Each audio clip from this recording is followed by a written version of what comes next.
अमित शाह ने एक ही झटके में नीतीश और नायडू दोनों की बेचैनी बढ़ा दी है और एक न्यूज़ चैनल के कार्यक्रम में पहली बार अमित शाह वक्फ बिल पर खुलकर बोले हैं और उन्होंने वक्फ बिल की तारीख बता दी है। का टाइम टेबल मुझे मालूम नहीं है, मगर इसी सत्र में हम वक्फ संशोधन का बिल रखेंगे। मतलब दोस्तों ये हुआ, मोदी सरकार इसी सत्र में ये बिल को लाकर रहेगी। अब नीतीश एंड नायडू सोच रहे कि मोदी जी उन्हें फंसा कर रख दिया है, उनके सियासत को खतरे में डाल दिया है। दोस्तों अलविदा जुमा के मौके पर तमाम मुस्लिम लोग हाथ पे काली पट्टी पहनकर नमाज अदा किए, क्योंकि वो लोग पूरे देश में वक्फ बिल का विरोध कर रहे हैं। मुस्लिमों का संगठन है AILPLB, all India Muslim personal law board.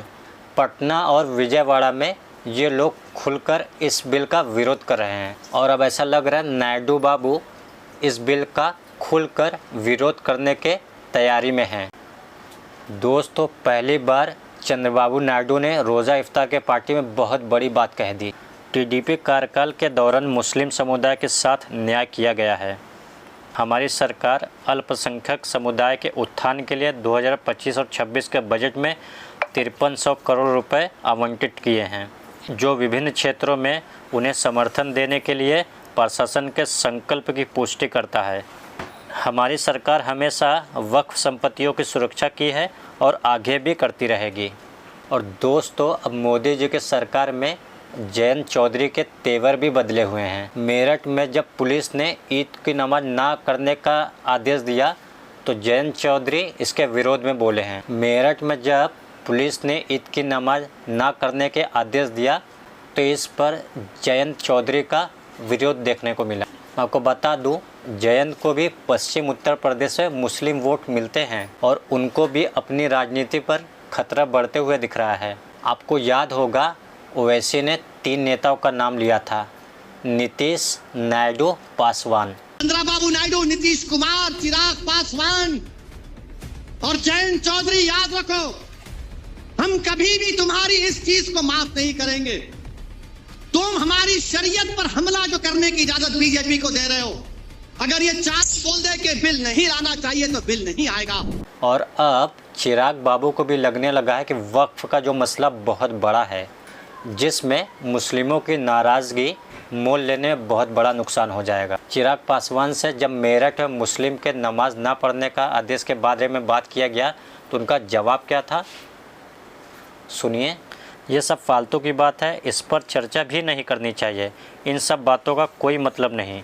देश में कई बड़े विषय हैं जिस पर चर्चा करनी चाहिए। ऐसे मुद्दे पर चर्चा करने से देश में असहमति का वातावरण बनता है, तनाव का माहौल बनता है, संप्रदायों के बीच में टकराव की स्थिति पैदा होती है। जो जैसे करता है सालों से वैसा ही करता रहेगा। ये सब मुद्दे नहीं होते तो आप मुझसे मेरे मंत्रालय और विभाग के काम के बारे में पूछते।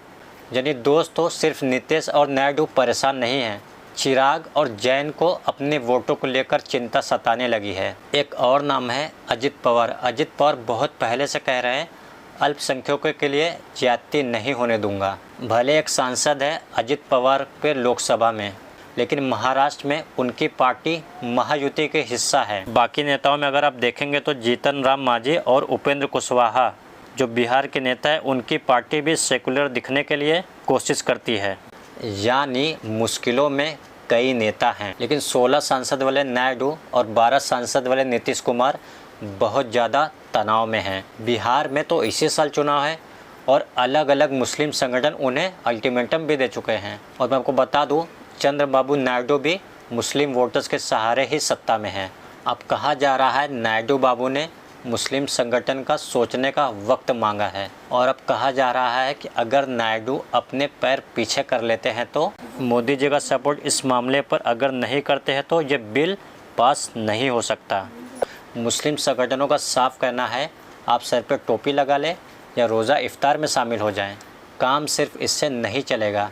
अगर हमारे मदरसा, मस्जिदों, ईदगाहों पर खतरा है तो आपको हमारे साथ आना होगा। हमारे हितों की रक्षा कीजिए और अगर आप ऐसा नहीं कर सकते तो हमें ये लगेगा सिर्फ आप हमारे वोट मांगते हैं। फिर दोस्तों नायडू और नीतीश के विधायकों के पदाधिकारियों ने ये बात कह दी है कि वक्फ बिल के मसले पर आप विरोध करिए, और अगर आप ऐसा नहीं करते हैं तो हम पार्टी छोड़ देंगे। और वोट बैंक तो छोड़िए दोस्तों, नीतीश और नायडू के अपनी ही पार्टी को बचाना मुश्किल हो जाएगा। लेकिन शाह के तेवर बता रहे हैं कि सरकार पीछे हटने को तैयार नहीं है और इस ईद के बाद सरकार कभी भी बिल पेश कर देगी। उधर मुस्लिम संगठनों ने दो टूक कह दिया है कि नीतीश और नायडू इससे पहले ही फैसला कर ले। जैसा कि आपको बता दूं, मुस्लिम संगठनों का मानना है कि भाजपा धर्म के नाम पे एक दूसरे के बीच दरार पैदा कर रही है। वक्फ संशोधन बिल के पक्ष में जाने पर आबादी में करीब 7% की हिस्सेदारी रखने वाले समुदाय टीडीपी से अलग हो जाएंगे।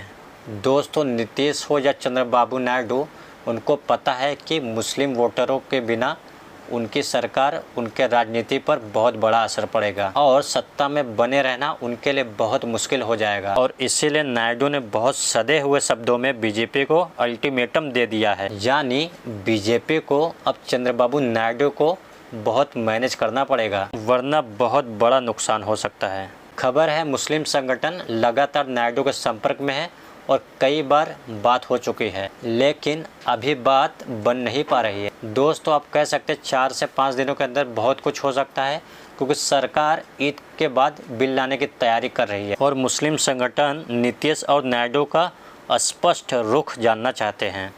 तो इंतज़ार कीजिए, नीतीश और नायडू की बात मोदी जी आखिर मान लेंगे।